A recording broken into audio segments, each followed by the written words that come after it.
What's up Machinima Realm viewers, and welcome to another episode of Top 5 LoL Plays. I really hope you guys will enjoy the plays, but let's go to the number 5 spot. This one is going to be starting off around the Baron pit. As you see, the blue team is trying to attempt it, but as a Zarya trying to ward gets pulled in, she ends up dying to the Blitzcrank and to the rest of the team. But you gotta remember, you can't always count them out, as a Zarya with her passive ends up stealing the Baron. Let this be a lesson, you should never count anyone out. Moving on to the number 4 spot is going to be a Katarina play in the middle lane. We're going to be putting our eyes onto the blue team's Katarina as she gets Lulu ulted, as she finally gets the kill on the enemy's Katarina right under the tower. The Rengar finally comes in, but he puts his focus on the Lulu. As the Rengar gets his kill, the Katarina is the only one that's left, but she puts a ward over the wall to try and see the Rengar. But as she sees the Rammus and the exclamation mark on top of her, she uses the Shumpo, goes over the wall and dodges both of them and avoids certain death.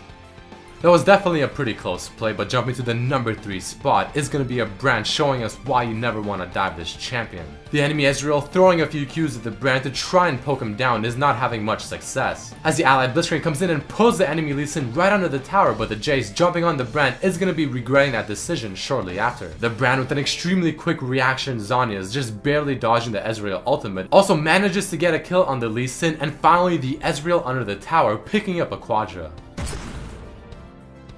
Let us not put on the brakes just yet and move on to the number 2 spot, where Victor, one of the more underrated champions, is going to be showing to us that maybe, just maybe, this champion deserves to be looked at some more. He tried going for the kill on the Corki just earlier with his laser, but the Nami trying to put a stop to him misses the bubble as he keeps sidestepping and dodging so many skill shots. As his W stuns the Nami in mid place, the Corki firing off his Qs tries to finish off the very low HP Victor for the double buff, but he flashes in, puts on the ultimate, and picks up a double kill in an impressive 2v1 turnaround.